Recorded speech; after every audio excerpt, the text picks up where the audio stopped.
Hello बच्चों, आज बहुत ही इंपॉर्टेंट लेसन स्टार्ट करने वाले हैं। कॉम्प्लेक्स वेरिएबल ये आपके इंजीनियरिंग मैथमेटिक्स में पढ़ना है।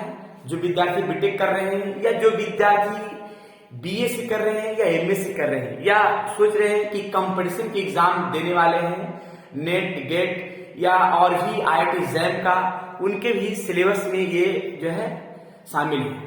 तो ये टॉपिक जो है कॉम्प्लेक्स वेरिएबल, इसके दो टर्म दिए गए हैं, ठीक है, यानी दो पार्ट में बांट दिया गया है। मॉडुलो 4 जो बताने वाले हैं, इसमें डिफरेंशिएशन का टर्म है और मॉडुलो 5 में इंटीग्रेशन का है। तो हम अभी डिफरेंशिएशन का कुछ टर्म जानेंगे, जो डिफरेंशिएशन का बेसिक से ही जानेंगे कि इसका पूरा कंप्लीट कंडीशन क्या है, और इसको थोड़ा ध्यान से देखेंगे। जो भी विद्यार्थी इंजीनियरिंग का है उसके सिलेबस में तो बहुत इंपॉर्टेंट है और इससे क्वेश्चन एग्जाम में आते हैं। थोड़ा देखते हैं इसके बारे में क्या है, इसका बेसिक भी जानकारी थोड़ा लेते हैं। देखिए, थोड़ा सा कुछ बेसिक जानकारी प्राप्त करते हैं, जो पहले डिफरेंशिएलिटी के बारे में जानते हैं, ठीक है। तो थोड़ा डिफरेंशिएलिटी के बारे में सबसे पहले तो हम एक चीज पहले भी पढ़े हैं कि एफ डैश एक्स, जिसको ऐसे पढ़े होंगे, limit del x tends to 0 f x plus del x minus f x upon del x. ये डिफरेंशिएलिटी का टर्म जो हम 11th क्लास से ही इसके बारे में कुछ जानते हैं, ठीक है। तो इसी टर्म को थोड़ा सा हम डिटेल से इस कॉम्प्लेक्स वेरिएबल में यूज है, तो इस फॉर्म को थोड़ा सा याद रखेंगे कि f dash x limit del x tends to 0 f x plus x minus f x upon del x. जिस फॉर्म को हम डी बाई डी एक्स से भी इंडिकेट कर सकते हैं। तो इस फॉर्म को थोड़ा सा ध्यान रखना है कि ये डी बाई डी एक्स को एफ डैश से भी इंडिकेट करते हैं, और limit del x tends to 0 f x plus del x minus f x upon del x. अगर हम डिफरेंशिएलिटी हम चेक करते हैं तो इसमें कुछ हम ऐसे पढ़े होंगे कि लेफ्ट हैंड डेरिवेटिव, जिस टर्म के लिए हम पढ़े होंगे कि एफ डैश एक्स में limit del x tends to 0 f x minus del x minus f x upon minus del x. और एक राइट हैंड डेरिवेटिव में क्या पढ़े होंगे, f dash x equals to limit del x tends to 0 f x plus del x minus f x upon del x. और ये दोनों term अगर इक्वल आता है, left hand derivative equals to right hand derivative, अगर दोनों term equal आता है तो ये डिफरेंशिएलिटी टर्म सेट कर रहा है। क्लियर। तो ये डिफरेंशिएलिटी का टर्म जो है पहले हम पढ़ चुके हैं कैलकुलस पे। तो इसी टर्म से रिलेटेड आज हम डिफरेंशिएलिटी का टर्म जो कॉम्प्लेक्स वेरिएबल में पढ़ना है, मैंने मॉडुलो 4 का नाम हेडलाइन दे दिया है, कॉम्प्लेक्स वेरिएबल फर्स्ट डिफरेंशिएशन का टर्म। जब ये पूरा टर्म हम जानकारी दे देंगे तो मॉडुलो 5 की ओर चलेंगे, जो उसमें इंटीग्रेशन का टर्म पढ़ना होगा। क्लियर। तो थोड़ा ये बेसिक के रूप में नोट कर लीजिएगा, फिर इसके हम आगे टर्म हम सेट करते हैं। क्लियर। देखिएगा, चलिए तो नोट कर लीजिए। चलिए तो अब जरा हम इस कॉम्प्लेक्स वेरिएबल को डिफरेंशिएशन का टर्म बताने से पहले थोड़ा सा डिफरेंशिएलिटी का टर्म हम थोड़ा सेट करते हैं, जरा डिफरेंशिएशन के फॉर्म में देखिएगा।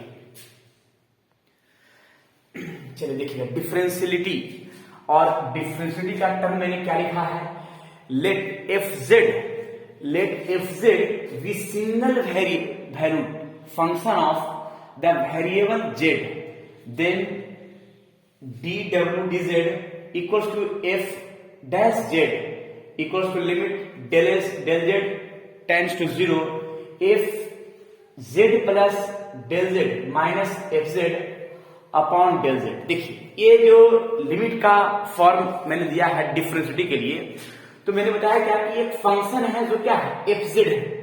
एफ जेड एक फंक्शन है सिंगल वैल्यूड फंक्शन के लिए, जिसका किस वेरिएबल के लिए है, तो z के लिए है। मैंने इस डिफरेंशिएलिटी का एक डिफरेंशिएशन के पार्ट में एक w का फंक्शन है जो z के रिस्पेक्ट में है, उसका डिफरेंशिएट किया dw बाई dz, यानी z का रिस्पेक्ट का मैंने टर्म दिया है, जिसमें मैंने बताया क्या है कि एफ डैश जेड को इसके बराबर भी हम लिख सकते हैं। क्लियर? जिसको मैंने लिखा है कि limit del z approaching zero, यानी ये जो फॉर्मूला है, जो फंक्शन डिफरेंशिएबिलिटी का टर्म है, वो डेल जेड के अप्रोचिंग में जीरो रहेगा, तो उसके लिए function Z plus del Z minus F Z upon del Z, ये formula limit del Z tends to zero, F Z plus del Z minus F Z upon del Z. जब ये form, ये कभी कभी इस फॉर्म को हम ऐसे भी लिख सकते हैं, देखिएगा, ये कभी कभी इस फॉर्म को इस टर्म में हम सेव कर सकते हैं, del Z tends to zero. Clear? और एक मिनट, और यहां पे ऐसे लिख सकते हैं, f Z plus del z, इस तरह से टर्म को सेव कर सकते हैं, minus F Z upon del z, ऐसे भी हम लिख सकते हैं। क्लियर? और जब जेड अप्रोचिंग जीरो रहे लिमिट का, तो उसके लिए f z minus f zero upon z, ये डिफरेंशिएबिलिटी का यही फॉर्म टर्म सेट करेगा। तो इस तरह से मेरा डिफरेंशिएबिलिटी का टर्म है जो सामने दिख रहा है, फॉर्मा चाहे तो इस फॉर्म का या इस फॉर्म का कंडीशन सेट रहे। अगर डेल जेड अप्रोचिंग जीरो रहे तब ये है, लिमिट जेड अप्रोचिंग जीरो है उसके लिए फॉर्मूला टर्म सेट करेगा। ठीक है? हालांकि ये दोनों फॉर्मूला जो है ना सेम ही है। अब इस फॉर्म को हम ऐसे लिख सकते हैं। क्लियर? ये जेड अप्रोचिंग जब जीरो रहे लिमिट, तब उसके लिए फॉर्मूला ये टर्म सेट करेंगे। ठीक है? तो लेकिन इस थ्योरी पर जो है ना क्वेश्चन कैसे रहेगा ना, इस पर थोड़ा सा हम देखेंगे। लेकिन ये जो है ना, इसको हम यूज करके दिखाएंगे क्वेश्चन के माध्यम से, तो ज्यादा बढ़िया होगा। ठीक है? थोड़ा सा देखते हैं इस पर क्वेश्चन कैसे रहेगा, ज्यादा बढ़िया होगा। चलिए नेक्स्ट क्वेश्चन देखा जाए। इस टर्म में एक चीज हमेशा ध्यान रखना है, क्या ध्यान रखना है कि डेल जेड को ऐसे भी लिख सकते हैं, यानी जो डेल जेड ऐसे लिखते हैं उसको इस तरह से लिख सकते हैं। हम इसमें इसको इस तरह से हम एक फॉर्म में बताते हैं ताकि फ्रेश रूप में क्लियर दिखे। Limit del Z tends to zero, F Z plus del Z minus F Z upon del z, चाहे तो इस तरह से या इस तरह से। ठीक है? ये दोनों टर्म के लिए टर्म सेट है। क्लियर? ऐसा ही लिख सकते हैं। चलिए इस पर हम क्वेश्चन दिखाते हैं, ज्यादा बढ़िया हो जाएगा, क्लियर भी हो जाएगा। ठीक है? देखिएगा। चलिए अब जरा क्वेश्चन थोड़ा देख लेते हैं, इसका क्वेश्चन क्या है। क्वेश्चन में लिखा है consider the function f z equals to 4x plus y plus i minus x plus 4y and discuss del f by del z. देखिए इसके पहले जो डिफरेंशिएबिलिटी है, इसके पहले कंटिन्यूटी लिमिट का कंडीशन है, पढ़ना है कुछ। अब इसमें जो है जेड के फॉर्म में है, तो जेड के फॉर्म में टर्म हम सोल्व करेंगे। कैसे सोल्व करेंगे जरा देखिएगा। सबसे पहले तो जो क्वेश्चन है एफ जेड, देखिएगा एफ जेड सोल्यूशन में हम टर्म सेट कर रहे हैं। F z equals to 4x plus y plus i minus x plus 4y। Clear? तो इस टर्म का सोल्व इस तरह से करेंगे। जरा देखिएगा, स्टार्टिंग करते हैं फंक्शन से क्या है। चलिए तो सबसे पहले इस फंक्शन को मान लेते हैं। देखिएगा w के फॉर्म एक फंक्शन, और एफ जेड को एक कॉम्प्लेक्स टर्म में हम मानते हैं u प्लस अल्फा v, यानी इस तरह के फॉर्म में मानते हैं। और इसको कंपेयर कर देते हैं क्या कि u equals to 4x plus Y और v इक्वल्स टू इतना, कंपेयरिंग।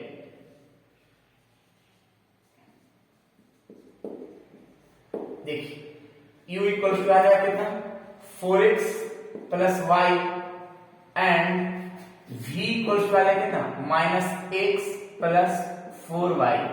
तो ये हो गया रियल टर्म, जो रियल टर्म के बराबर, और जो इमेजिनरी टर्म के बराबर, जो सामने मैंने लिख दिया है। क्लियर? अब इसमें कुछ हम टर्म को अपनाते हैं। क्या अपनाते हैं देखिएगा।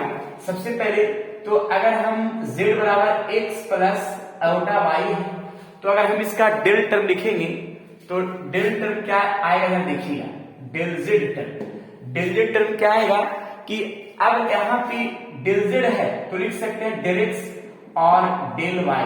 और आई टर्म फिक्स। कब?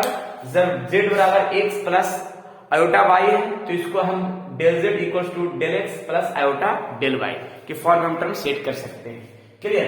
तो जरा देखिएगा इस फॉर्म के लिए भी हम यही काम कर रहे हैं, जरा देखना है। तो सबसे पहले हम क्या करते हैं कि f z plus del z, तो हम टर्म सेट करें क्या?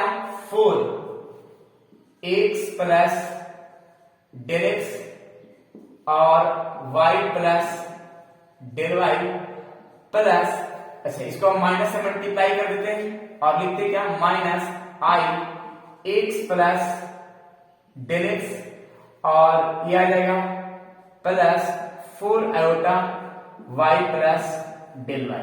क्लियर? तो इस तरह से टर्म को हम सेट कर सकते हैं। हम इसमें 4 से मल्टीप्लाई भी कर देते हैं और इसको भी मल्टीप्लाई करते हैं और जो टर्म आएगा उसको टर्म को हम सेट कर लेंगे। क्लियर? देखते हैं, चलिए देखते हैं तो क्या करते हैं।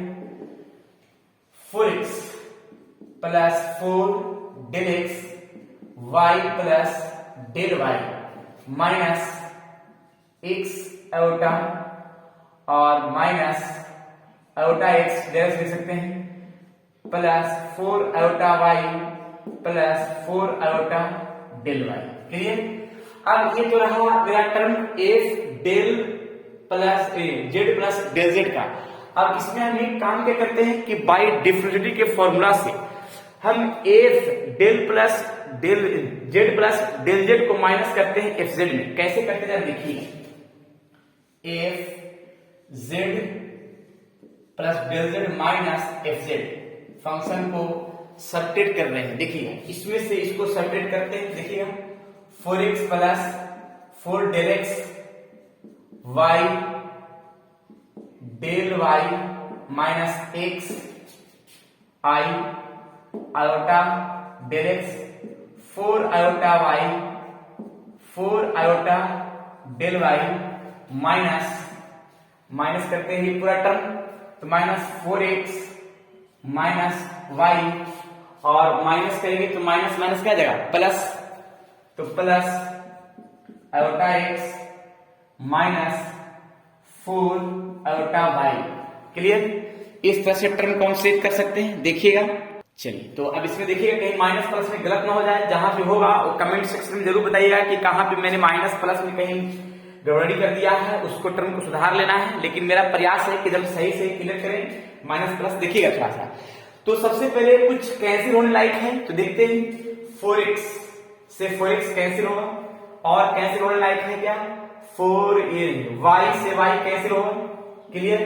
फिर देख रहे हैं डेल y ये सब कैंसिल नहीं होगा, i ये कैंसिल होगा, उसको कैंसिल कर लेते हैं और ये भी कैंसिल होगा, इसको कैंसिल कर लेते हैं। अब जो टर्म बचा है 1 2 3 4, ये इसको हम लिख लेते हैं 4 डेल एक्स और प्लस डेल y माइनस आई डेल एक्स और plus 4 iota del y। Clear? तो ये टर्म मेरा बचा है जो सामने दिख रहा है। क्लियर? चलिए तो ये बचा हुआ टर्म जो है सामने दिख रहा है, इसमें तो कोई डाउट नहीं यहां तक है। जो भी डाउट होगा वो बोलेगी कमेंट सेक्शन में, जिससे कि अगले वीडियो में मैं पूरा इसका क्लियर कॉन्सेप्ट दे सके और क्लियर कर सके। चलिए ठीक है, तो हम जरा देखते हैं ये टर्म आया किसके बराबर? F Z plus del Z minus F z. अब इस पूरा टर्म में हम डिवाइडिंग करते हैं क्या से? देखिएगा इस पूरा टर्म में डिवाइडिंग करते हैं डेल जेड से। अब डेल जेड से हम डिवाइड अगर करते हैं एक स्टेप अगले स्टेप में करते हैं, अगले स्टेप में इस काम को हम लिखेंगे कैसे लिखिएगा, f Z plus del Z minus F z dividing करते हैं डेल जेड से और राइट साइड में वही काम करेंगे एक्स और डेल वाई माइनस आई del X 4 iota del Y और इसमें भी डिवाइड करेंगे। लेकिन इसमें डेल जेड का टर्म जो मैंने यहाँ बता चुके हैं कि जेड मेरा एक्स प्लस आयोटा वाई है, अगर डेल जेड करेंगे तो del x plus iota del y से डिवाइड कर रहा हूं क्योंकि इसका लेफ्ट साइड में है, तो राइट साइड में ये का टर्म से डिवाइड कर देंगे। देखिए del x upon del Y. Clear? तो इस तरह से टर्म मेरा समझ में आ रहा होगा इस फॉर्म के लिए, जिसमें इस फॉर्म को हम आगे का फॉर्म टर्म सेट करते हैं। जरा देखिए क्या करते हैं। चलिए यहां तक तो क्लियर हो गए। थोड़ा डॉट एक चीज हो सकता है क्या कि सर यहाँ पे डेल जेड डिवाइड क्या है, तो ये साइड में भी डेल जेड होना चाहिए, लेकिन आपने del x and i del y से कर दिया। तो मैंने क्या किया है ना कि अगर डेल जेड से हम डिवाइड करते दोनों तरफ तो डेल जेड से ही डिवाइड किया है, लेकिन मैंने फॉर्म देखा क्या कि टोटल फॉर्म अगर एक्स और वाई के फॉर्म में, यानी डेल एक्स और डेल वाई के फॉर्म में, तो इसका जो फॉर्म हुआ डेल एक्स और डेल वाई के ही फॉर्म में हुआ। तो मैंने देखा क्या कि डेल जेड जब इधर हम लिखेंगे तो डेल जेड का फॉर्म मैंने बता चुके हैं कि डेल एक्स और डेल वाई के फॉर्म में हम लिखना है, तो हम जो राइट साइड में है वो डेल एक्स और डेल वाई के ही फॉर्म में डिवाइड करेंगे। क्लियर। अब इसका लिमिटिंग अप्रोच जो है इसका बोलते हैं क्या कि del x y del z का फॉर्म होता है। क्लियर। लिमिटिंग अप्रोच का वैल्यू के रूप से del x y del z का वैल्यू इसके बराबर होता है, जो सभी को पता है, और इस फॉर्म को हम लिख सकते हैं। क्लियर। तो इसके बराबर डेल एक्स और 4 iota del Y upon del x और आई डेल वाई। क्लियर। अब इस फॉर्म को सॉल्यूशन करने के लिए कुछ हम टर्म अपनाएंगे ग्राफ के माध्यम से। कैसे इसको टर्म को सेट करेंगे जरा देखिएगा। तो ये फॉर्म जो है लिमिटिंग टर्म लगने के बाद ये del f by del Z के बराबर होगा, लेकिन लिमिटिंग टर्म के लिए सबसे पहले हम टर्म सेट करेंगे। जरा देखिएगा इसका क्या होगा, इसके बारे में थोड़ा सा ऊपर से मिटाएंगे। चलिए तो इसको थोड़ा सा हम इरेज करते हैं इस फॉर्म के लिए, थोड़ा सा देखते हैं। इस टर्म को पहले थोड़ा सा लिख लेते हैं ताकि जो है ना दिक्कत नहीं हो सके। Del F Y del Z limiting approach में ये फॉर्म को सेट करते हैं। 4 डेल एक्स और डेल वाई माइनस आई del x plus 4 iota del Y upon X plus iota del Y. Clear. अब इस टर्म के लिए हम जरा टर्म को सेट करते हैं ग्राफ के माध्यम से। फर्स्ट देखना है इस पूरा कंडीशन, देखिएगा कुछ तो टर्म क्लियर होगा। थोड़ा सा देखेंगे मैंने इसमें क्या किया, इस एक्स एक्सिस को रियल एक्सिस बोलेंगे और इसको बोलेंगे इमेजिनरी एक्सिस। रियल एक्सिस और इसको बोल देंगे imaginary axis. Imaginary axis. Clear. और इस पर एक पॉइंट लेते हैं। क्लियर। एक मिनट, ये ओरिजिन और एक पॉइंट लेते हैं जिसका नाम मैंने दे दिया ए, जिस पॉइंट का नाम है x1 और y1 मान लेते हैं। क्लियर। एक्स और y। अब इससे कुछ इंक्रीज करते हैं एक पॉइंट को जिसका मैंने नाम दिया क्या बी पॉइंट, और बी पॉइंट जब इंक्रीज किया तो इस टर्म के लिए x प्लस डेल एक्स और y। क्लियर। क्योंकि x एक्सिस टर्म में इंक्रीज किया है तो इस टर्म को x plus del x comma y, और अगर हम y एक्सिस के फॉर्म में इंक्रीज करते हैं तो मेरा एक सी पॉइंट आएगा जिसको हम लिख सकते हैं एक पॉइंट के फॉर्म में x y plus del y। Clear. अब इस फॉर्म को जब हम इस तरह से इंक्रीज अगर मान ले करते हैं इसका, ठीक है, डी पॉइंट साइड में और इसका ये साइड में, तो यहां पे एक नया पॉइंट का टर्म बनेगा क्या देखिएगा, x प्लस डेल एक्स और y प्लस डेल वाई, यानी डी का अप्रोचिंग। क्लियर। और एक जो है इस तरह से हम डायरेक्ट टर्म को कर सकते हैं जो ए से डी हो जाएगा ऐसे। तो पहला जो टर्म है एक्स एक्सिस के लिए ए बी का अप्रोचिंग, तो इसके लिए तो मेरा टर्म है एक, और एक डी ए जो है ए सी के लिए अप्रोचिंग है जो इस तरह से मेरा एक्स प्लस डेल एक्स और वाई प्लस डेल वाई, और एक थर्ड जो है क्या इस तरह से ए डी के रूप में है। क्लियर। तो अब सबसे पहले हम एक पहला टर्म जो स्टार्ट करते हैं, फर्स्ट टर्म एक्स एक्सिस का अलोंग ए बी के लिए जो है ना टर्म सेट करते हैं। जब देखते हैं केस फर्स्ट के रूप में। चलिए तो थोड़ा सा इसको हम पूरा मिटा सकते हैं, क्लियर हो जाएगा, अच्छा हो जाएगा। देखेंगे इसका पूरा कंडीशन। सबसे पहले क्या है कि अगर हम क्या कि ए बी यानी रियल एक्सिस के अलोंग, तो रियल एक्सिस के अलोंग डेल वाई मेरा 0 हो जाएगा। क्लियर। तो लिखिएगा फर्स्ट टर्म में along real axis A B यानी ए बी, तो यहाँ लिखेंगे डेल वाई इक्वल्स टू 0, यानी जब हम रियल एक्सिस के अलोंग हम टर्म सेट करेंगे तो डेल वाई क्या हो जाएगा, 0 हो जाएगा। क्लियर। अगर हम इमेजिनरी एक्सिस के अलोंग अर्थात जिसको बोल सकते हैं एससी, उसमें डेल एक्स इक्वल्स टू 0 हो जाएगा। क्लियर। तो देखते जरा, पहले एक करते हैं। तो सबसे पहले हम एक काम करेंगे कि del F Y del z, तो अगर हम अलोंग रियल एक्सिस जिसको एक भी, तो उसमें डेल वाई इक्वल टू क्या हो जाएगा, 0 हो जाएगा। और डेल वाई इक्वल टू 0 होगा तो डेल वाई ये भी 0 और ये भी 0 और ये भी 0 लिखिएगा, तो लिखाएगा 4 डेल एक्स माइनस ये 0 हो गया, तो बचेगा क्या आई डेल एक्स, और ये भी 0 हो गया और ये भी डेल वाई 0, तो बचेगा क्या डेल एक्स बचेगा, जो सामने मैंने इस टर्म से सेट किया है। क्लियर। तो यहां तक देखिएगा, जहां पे डॉट है कमेंट सेक्शन में जरूर से जरूर पूछना है, ताकि अगले वीडियो में हम पूरा से पूरा कॉन्सेप्ट सही तरीका से दे सकें। क्लियर।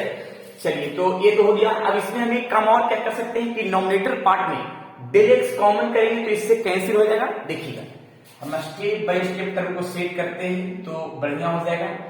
यहाँ पे 4 minus iota del x common किया और डिवाइड बाय डेल एक्स, जो ये दोनों कैंसिल, तो बचेगा क्या 4 माइनस आई, यानी ये रियल एक्सिस के अलोंग में मेरा del F Y del z को डिस्कस करने के बाद 4 माइनस आयोटा आया। क्लियर। ये तो फर्स्ट टर्म का हुआ।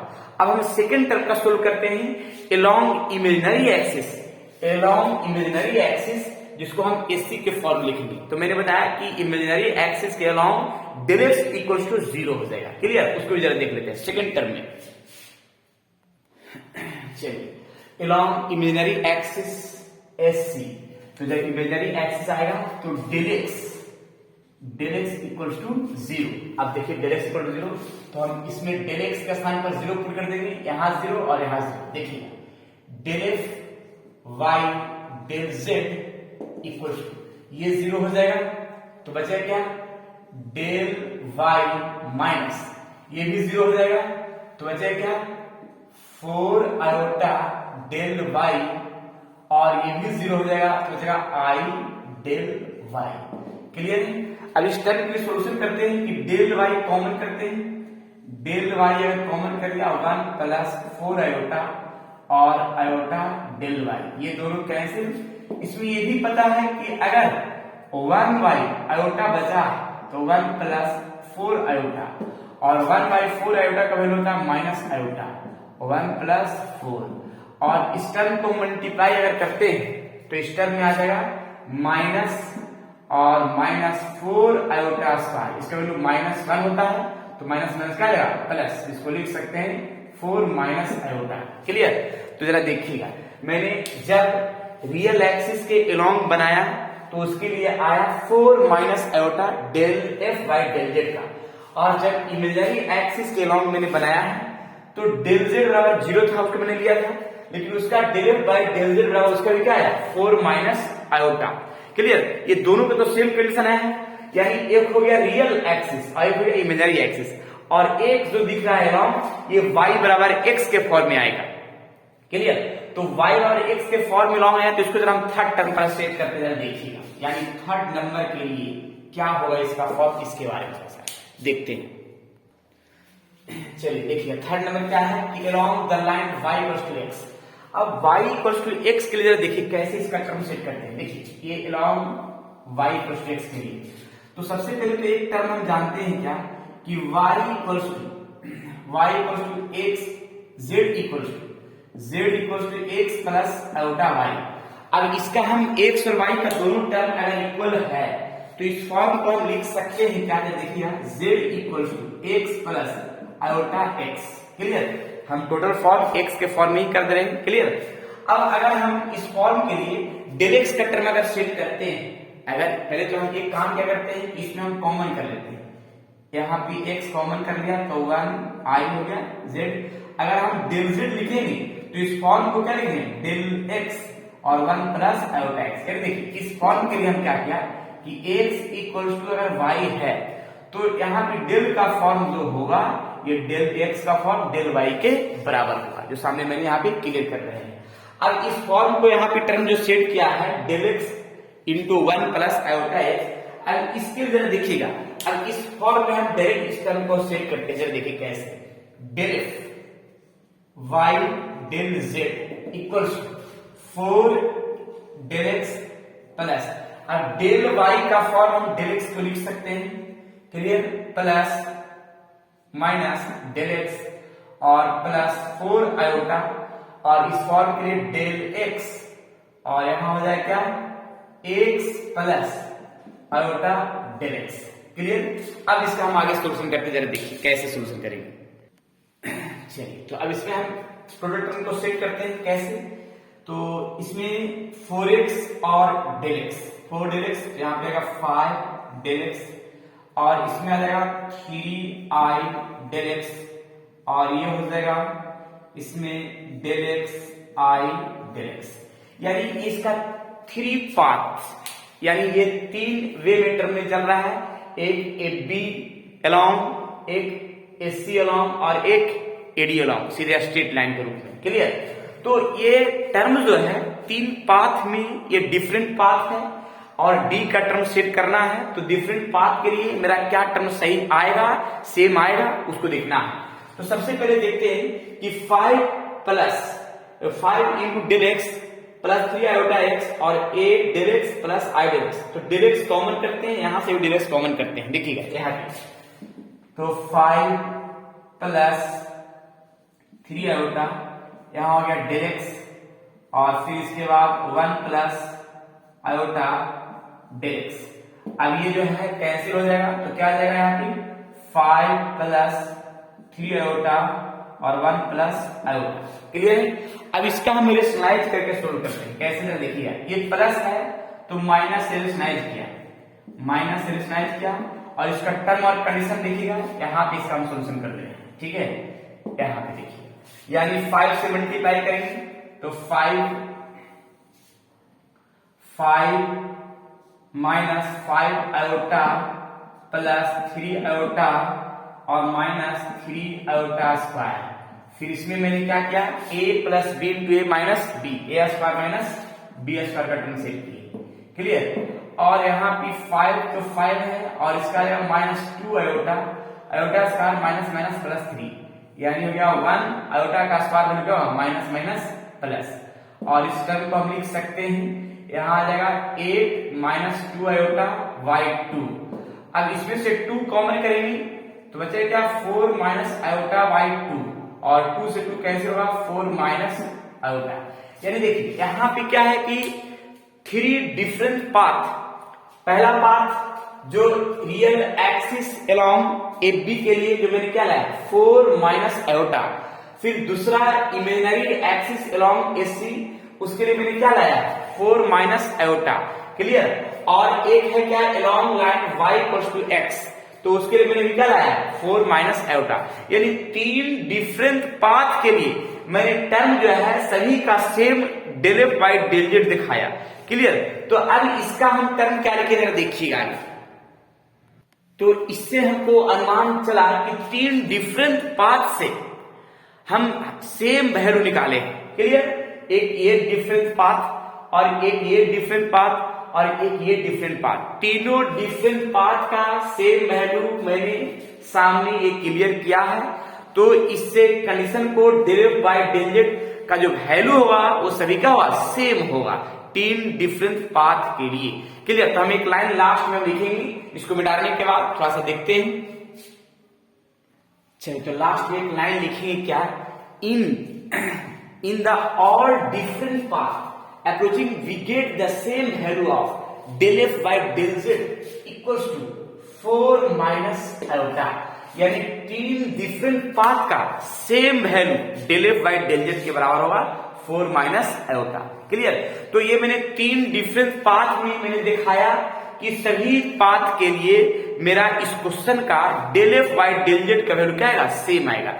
इसी प्रकार से और भी हम क्वेश्चन दिखाएंगे, इसमें थोड़ा सा एक लाइन और लिख लेते हैं तो ज्यादा बढ़िया हो जाएगा, क्लियर भी हो जाएगा। एक और लिख लेंगे, the function is differentiable at the point z, इसको हम एक लाइन में, the function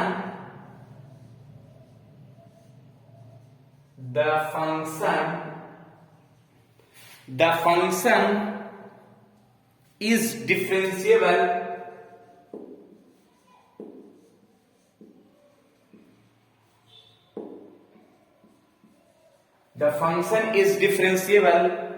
at the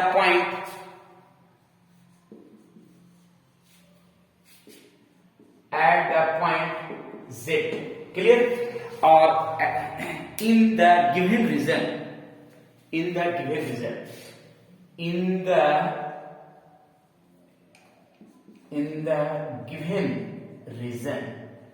clear. तो इस तरह से मेरा ये 3 डिफरेंट पाथ पे सेम वैल्यू दिखाया, 3 डिफरेंट पाथ के लिए ये मेरा कंप्लीट रीजन हो गया, क्लियर। तो ये मेरा जो है ये टर्म सिर्फ एक क्वेश्चन मैंने कॉम्प्लेक्स वेरिएबल का डिफरेंशियलिटी के लिए मैंने दिखाना चाहा, ठीक है। तो एक क्वेश्चन और दिखाते हैं जो उससे भी थोड़ा सा कॉन्सेप्ट क्लियर होगा, फिर एक क्वेश्चन दे देंगे बनाने के लिए ताकि और भी क्लियर हो जाएगा। चलिए ठीक है, नेक्स्ट क्वेश्चन की ओर चलते हैं और भी देखते हैं। जो क्वेश्चन मैंने ये टर्म दिखाया है इसमें थोड़ा सा ध्यान से एक चीज देख लेना, क्या कि डिफरेंट पाथ मैंने एक्स एक्सिस के along, different path y axis के अलोंग, और एक है क्या y इक्वल्स टू एक्स, यानी तीनों पाथ के लिए मेरा सेम वैल्यू आया है del f by del z, clear. चलिए नेक्स्ट क्वेश्चन पे चलते हैं। चलिए एक क्वेश्चन थोड़ा सा देखिएगा, ये क्वेश्चन में मैंने दिया है क्या, इस क्वेश्चन में क्या मैंने लिखा है इसके बारे में थोड़ा समझाते हैं। लिखा है क्या कि prove that the function f z equals to modulus z square is continuous everywhere, यानी ये मॉडुलस जेड जो है एवरीवेयर कंटिन्यूअस है, यानी ये कंटिन्यूअस है सभी पॉइंट के लिए, क्लियर। बट नोवेयर डिफरेंशिएबल, यानी ये डिफरेंशिएबल नहीं है एवरी पॉइंट के लिए एक्सेप्ट ऑफ द ओरिजिन, यानी ऑरिजिन को छोड़ करके, क्लियर, बाकी सभी कंडीशन के लिए ये डिफरेंशिएबल नहीं है। तो जरा देखते हैं इसका कैसे इसका टर्म को सेट करते हैं और कैसे क्वेश्चन को सोल्व करते हैं इसके बारे में, क्लियर। कुछ इसमें थोड़ा सा यूज होगा, पिछले कॉन्सेप्ट होगा जो पिछले क्लास में पढ़े होंगे कुछ, उसके लिए थोड़ा सा हम इसका जानकारी भी देंगे, बीच बीच में थोड़ा सा देखते रहेंगे, जहां पे डाउट होगा उसको कमेंट सेक्शन में जरूर बताएंगे ताकि अगले वीडियो में मैं जो भी हूं उसको जो है उसका क्वेश्चन को पूरा से पूरा जानकारी दे सके, क्लियर। चलिए ठीक है, तो थोड़ा देखते हैं इसका पूरा जानकारी क्या है। चलिए तो इसका हम सोल्यूशन का स्टार्ट करते हैं। सबसे पहले लिखते क्या सोल्यूशन में f z equals to modulus z square is continuous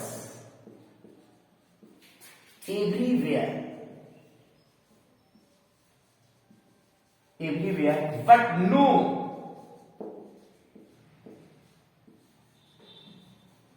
nowhere differentiable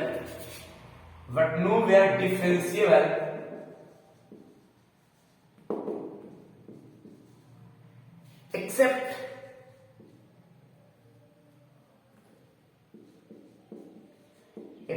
at the origin, clear. यानी ऑरिजिन को छोड़ करके बाकी के लिए डिफरेंशिएबल नहीं होगा। जब देखते हैं थोड़ा सा इसका क्या होगा कंडीशन।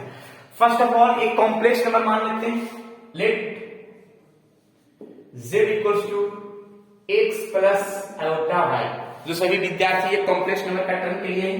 अब इसका अगर हम मॉडुलस निकालने के लिए कहा जाए कि मॉडुलस z बराबर क्या होगा, तो मॉडुलस z किसी भी कॉम्प्लेक्स नंबर को अगर हम मॉडुलस निकालते हैं तो रियल पार्ट का स्क्वायर और इमेजिनरी पार्ट का स्क्वायर का रूट, यही होता है कॉम्प्लेक्स नंबर का modulus, x square plus y square, जो सामने क्लियर है।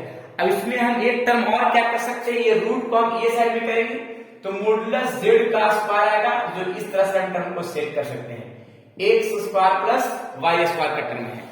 अब इसमें हम एक टर्म लिखेंगे, since x square and y square are polynomial, since एक लाइन लिखेंगे, since x square and y square are polynomial, clear. ये लाइन यहां तक सभी विद्यार्थी को क्लियर है, इसमें कोई डाउट नहीं है। मैंने पहले क्या क्या फिर से समझाते हैं। पहले जो है एक कॉम्प्लेक्स नंबर मैंने मान लिया है x प्लस आयोटा y, इसका मैंने मॉडुलस निकाल लिया है x square plus y square, और इस पर जो रूट है इसको हम ये साइड में कर दिया तो स्क्वायर ग्रुप में आ जाएगा जो x square plus y square, और जो एक्स स्क्वायर वाई स्क्वायर है वो पोलिनोमियल फॉर्म का टर्म है। और पोलिनोमियल फॉर्म को चेक करने का सबसे आसान तरीका क्या है कि जो भी फंक्शन है उस फंक्शन का जो भी पावर है वो हमेशा पॉजिटिव फॉर्म में होना चाहिए। ये पोलिनोमियल का सबसे बेहतरीन चेक करने का तरीका है। क्लियर? अब इसमें हम और आगे लिखते हैं क्या, so x square plus y square is continuous everywhere. यहां पे लिखेंगे so x square plus y square is continuous everywhere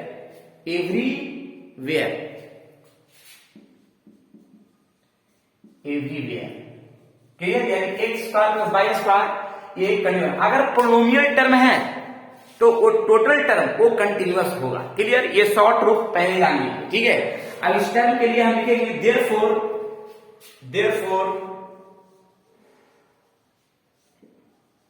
therefore modulus z square is continuous everywhere.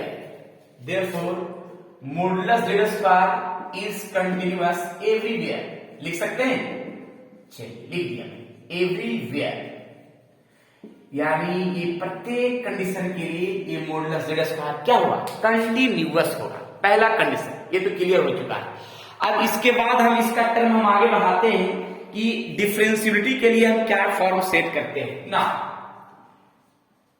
मैंने ये टर्म जो है अभी सिर्फ मैंने कंटिन्यूटी यानी कंटिन्यूअस चेक किया है। अब डिफरेंशियबिलिटी के लिए फॉर्मूला होता है f dash z equals to limit del x tends to zero, यानी del x approaching zero F Z plus del Z minus F Z upon del z. जो मैंने सबसे पहला फॉर्मूला इस डिफरेंशियबिलिटी के लिए मैंने टर्म सेट किया था। क्लियर? थोड़ा सा लिख लेते हैं उसका भी टर्म क्या होगा, देखिएगा। तो f dash z limit del z approaching zero F Z plus del Z minus F Z upon del z. Clear? तो ये टर्म हो गया डिफरेंशियबिलिटी के लिए जो सभी को पता है। अब इस फॉर्म में हम एक टर्म जरूर सेट कर सकते हैं। क्या सेट कर सकते हैं कि अगर इस फॉर्म के लिए, एक मिनट थोड़ा साइड में लिख देते हैं इसका फॉर्म, एक मिनट थोड़ा साइड में लिखते क्या, देखिए साइड में क्या लिखते हैं कि एफ जेड, थोड़ा सा हम यहाँ हिंट्स में लिखते हैं, ऐसे थोड़ा समझाने और समझने में भी इजी होगा, ठीक है। एफ जेड बराबर modulus z square according to question. Clear? अगर इस फॉर्म में मैंने जेड प्लस डेल जेड लिखने की कोशिश किया तो यहां मेरा एक्स है तो यहाँ पे जेड है तो जेड है। अगर जेड प्लस डेल जेड लिखेंगे तो यहां क्या हुआ, जेड प्लस डेल जेड होगा और स्क्वायर है प्लस स्क्वायर। ये दोनों वैल्यू इस टर्म में हम पुट कर देते हैं। देखिए क्या, लिमिट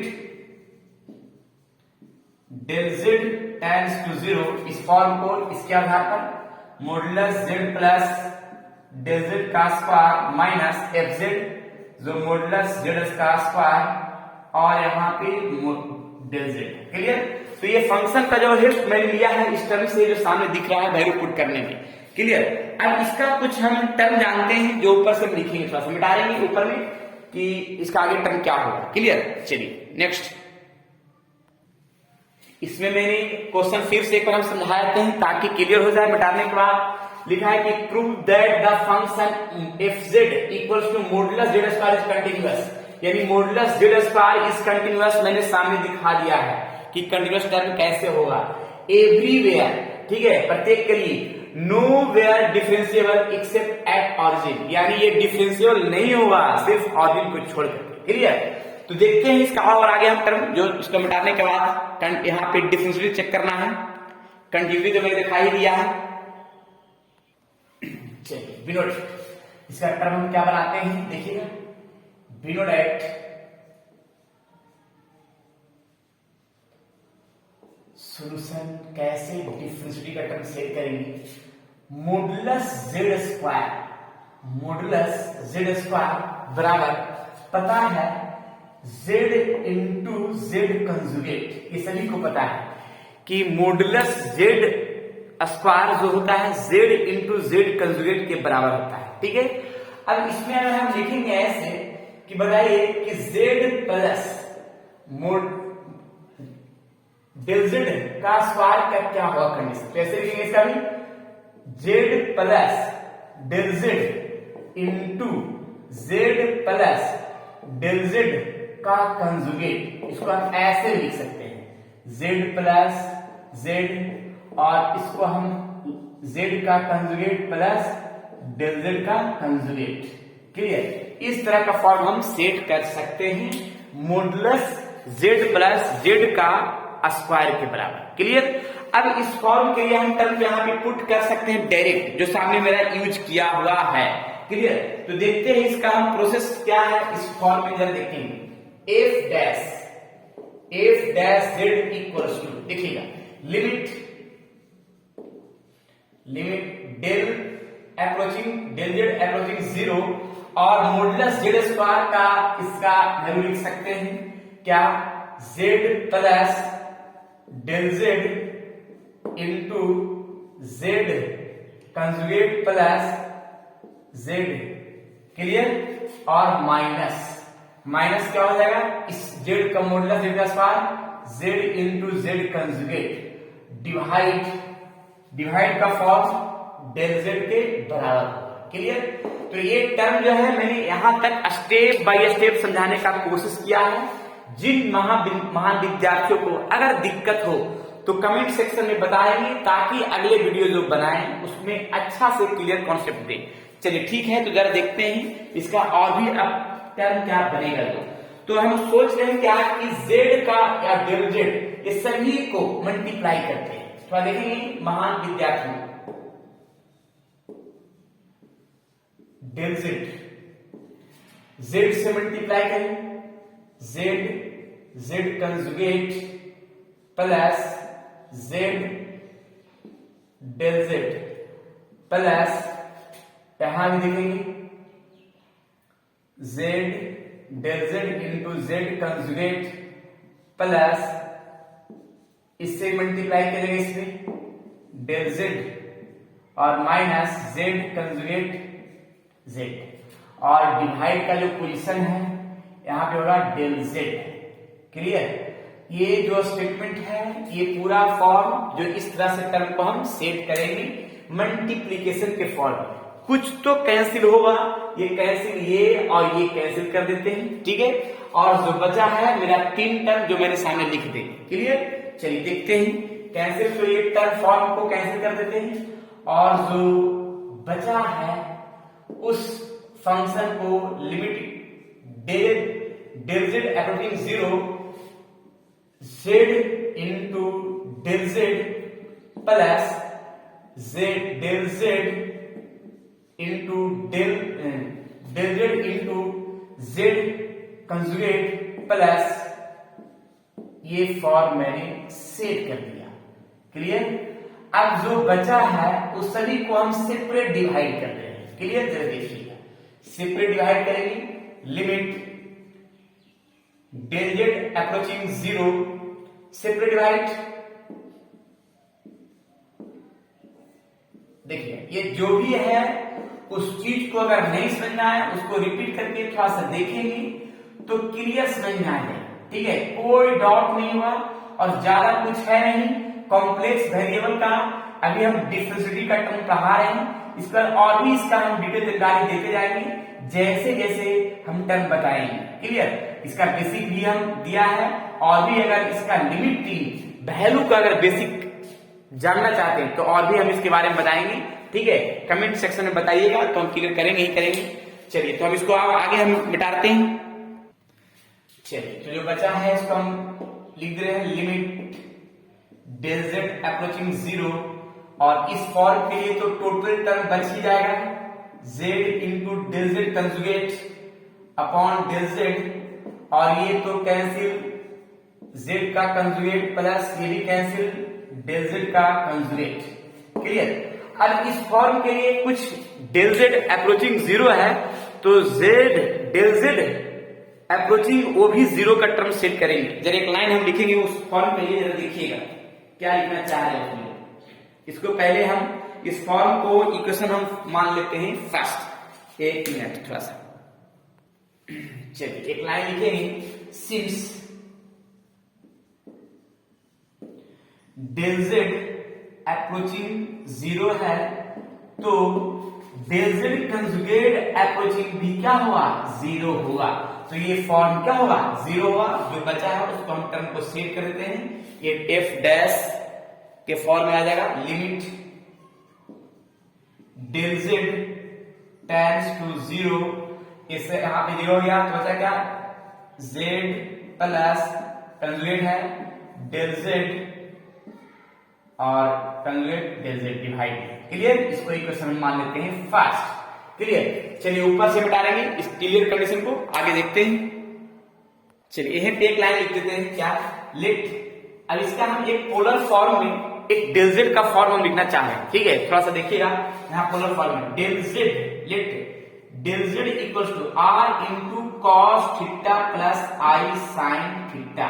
क्लियर, तो अगर इसका डेल जेड पोलर फॉर्म का r into cos theta plus i sine theta है तो इसका कंजुगेट क्या होगा, so that del z conjugate क्या होगा। अगर किसी भी कॉम्प्लेक्स नंबर का, फिर से अगर देखिएगा हम यहाँ पे इंडिकेट करते हैं एक्स प्लस आयोटा वाई, इसका अगर हम कंजुगेट निकालना चाहेंगे तो इसका इमेजिनरी पार्ट का साइन चेंज होता है, तो माइनस आयोटा वाई। तो यहां भी क्या होगा, इसका r into cos theta minus iota sine theta. Clear, तो इस फॉर्म को हम सेट करेंगे दोनों को डिवाइड के रूप में। तो हम ऐसा करेंगे कि क्या करेंगे कि del z conjugate divide del Z, ये दोनों को हम डिवाइड पहले कर लेते हैं, उसके बाद आगे टर्म बढ़ाएंगे। चलिए इसको मिटाते हैं। यहां पे ध्यान रखिएगा, मैंने यहां पे डेल जेड का पोलर फॉर्म में कुछ बढ़ाया है, टर्म बनाने के लिए मैंने मान लिया है, ठीक है। एक चीज ध्यान रखिएगा इस चीज को, ठीक है ना।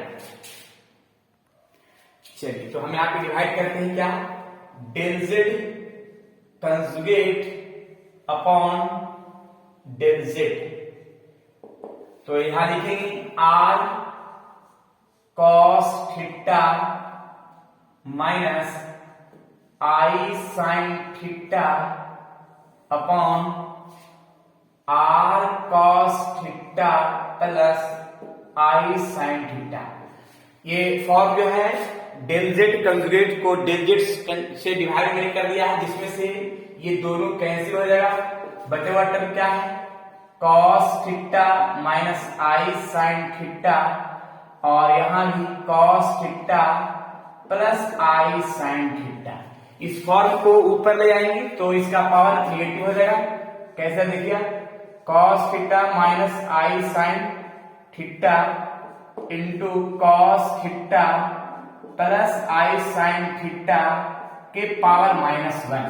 क्लियर, क्योंकि ये डिनोमिनेटर का पार्ट ऊपर जाएगा नेगेटिव।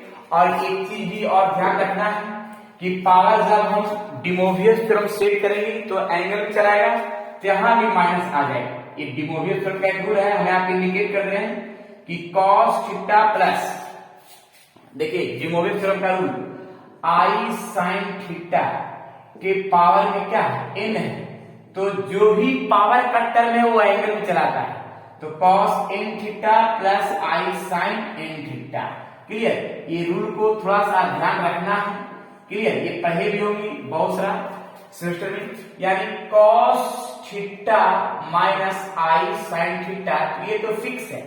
और यहाँ पे जो दिख रहा है पावर माइनस में, इस थ्योरम के माध्यम से माइनस थीटा और साइन माइनस थीटा, तो कॉस में माइनस तो प्लस हो जाएगा, लेकिन साइन में माइनस बाहर आ जाएगा। तो इसको हम डायरेक्ट लिख सकते हैं क्या, कि cos theta minus i sine theta. अब इस फॉर्म में देख रहे हैं कि दोनों का फॉर्म सेम है, इसलिए होल स्क्वायर आ जाएगा, कॉस थीटा और साइन थीटा का होल स्क्वायर। क्लियर, और स्क्वायर में जो फॉर्म होगा वो डिमोवियस थ्योरम से एंगल में चलाएगा, जिसको हम लिख सकते हैं क्या, इसका भी एंगल में cos 2 थीटा sin 2 थीटा। इस फॉर्म के माध्यम से cos 2 theta i sin 2 theta, ये आ गया del z conjugate by del Z. ये रहा इस तरह का फॉर्म यहाँ। अब इसके बाद आगे हम टर्म बनाते हैं। हाँ, तो अब इसमें एक चीज तो पता चल रहा है क्या, कि del z conjugate by del z. अब यहाँ पे del z conjugate by del z है, तो ये जो है ना, इसका जो भी वैल्यू डिपेंड करेगा वो थीटा पर ही डिपेंड करेगा। अगर थीटा का डिफरेंट वैल्यू होगा, डिफरेंट वैल्यू अगर लेंगे, तो उसका del z conjugate by del z का वैल्यू भी क्या होगा, डिफरेंट होगा। क्लियर? तो इसका मतलब हुआ कि del z conjugate by del z का वैल्यू जो भी डिपेंड करेगा वो डिपेंड थीटा के डिफरेंट वैल्यू पर ही डिपेंड करेगा।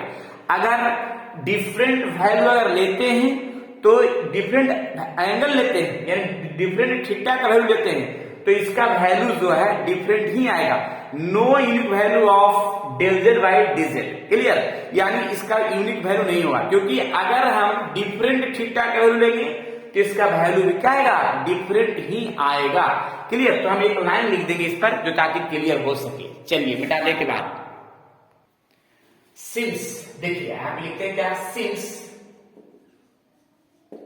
Del z conjugate upon del z, del z conjugate upon del z depend upon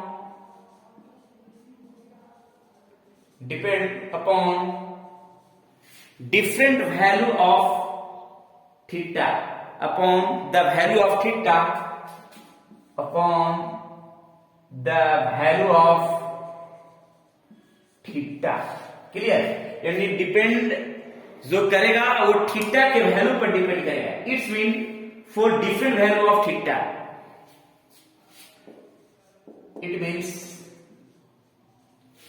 it means for different value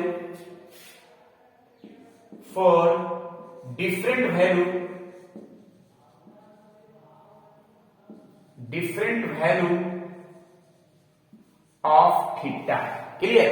यानी इसका डिफरेंट वैल्यू अगर थीटा का रखते हैं तो इसका डिफरेंट वैल्यू भी आएगा, किसका, del z by conjugate del z का। यानी लिखेंगे del z conjugate del z has different value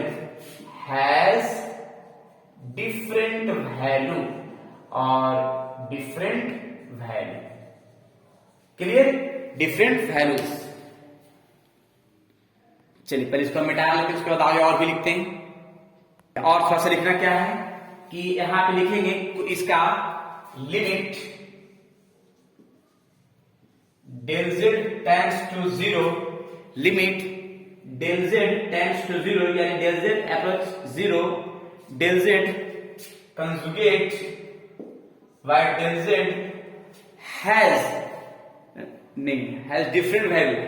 और इसमें लिखेंगे limit del Z tends to zero, del z does not tends to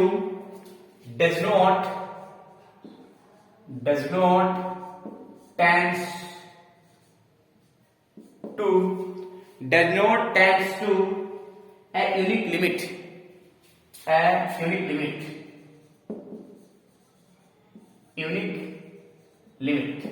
clear? यानी इसका कोई यूनिक लिमिट नहीं होगा। when लिखना हुआ एक्सेप्ट ऑफ ऑरिजिन, यानी z not equals to zero. Clear? यानी जीरो को छोड़ करके। एक मिनट और थोड़ा सा एक लाइन लिखेंगे। इसमें इक्वेशन फर्स्ट के लिए हम एक टर्म लिखेंगे, क्या, इक्वेशन फर्स्ट। इसमें क्या है कि equation first follows that if dash z is not unique, clear? यानी if z is not differentiable when z not equals to zero। Clear? तो यहां एक लाइन लिख देंगे, इक्वेशन फर्स्ट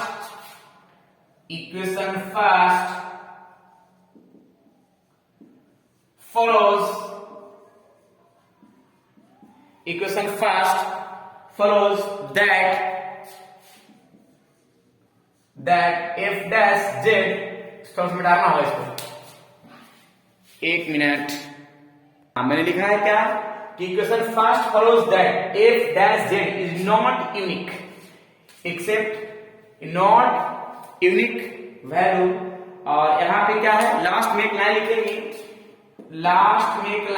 क्या, f z is not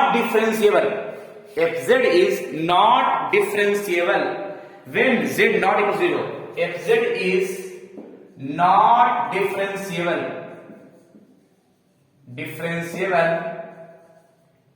when z not equal to 0, यानी ये differentiable नहीं होगा और डिफरेंशिएबल किसी भी पॉइंट नहीं होगा एक्सेप्ट ऑफ ऑरिजिन। क्लियर? चलिए, तो ये कंडीशन है और इस तरह से टर्म को सेट कर सकते हैं। हाँ, इस तरह से टर्म सेट कर, लेकिन इसमें एक चीज है कि अगर हम z इक्वल टू 0 लिखेंगे तो डिफरेंशिएबल होगा। तो भी एक लाइन लिख देते हैं लास्ट में एक लाइन लिखते हैं क्या, बट लिखते क्या कि but when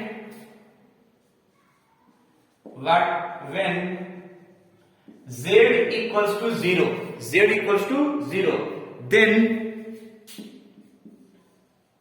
then f dash z equals to 0 is differentiable. Clear? F dash z equals to 0 and is unique, and leave it direct, and is unique, यानी जब हम 0 लेंगे तो एक यूनिक सॉल्यूशन होगा। क्लियर? यानी डिफरेंशिएबल लिख सकते हैं। हाँ, तो यहां लास्ट लिखेंगे f z is not differentiable everywhere except origin। fz is not differentiable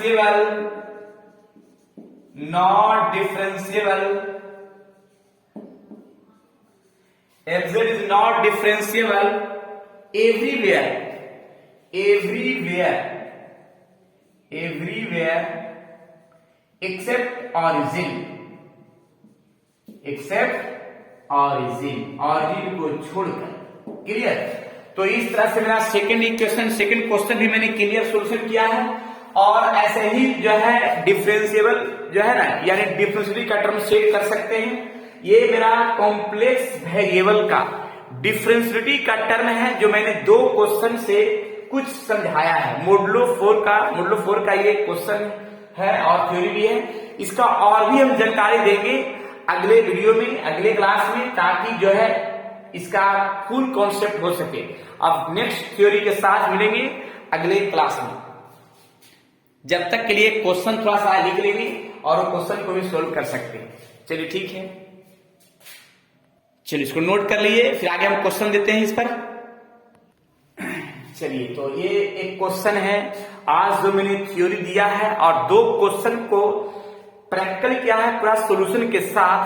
और तो थर्ड क्वेश्चन मैंने दिया है जो तुम लोग को डिस्कस करके बताना है कि ये डिफरेंशिएबल है या नहीं, और ये बताना है कि del f by del z का क्या होगा इसका आंसर। ठीक है, डिस्कस करके बताइए कि ये डिफरेंशिएबल है या नहीं।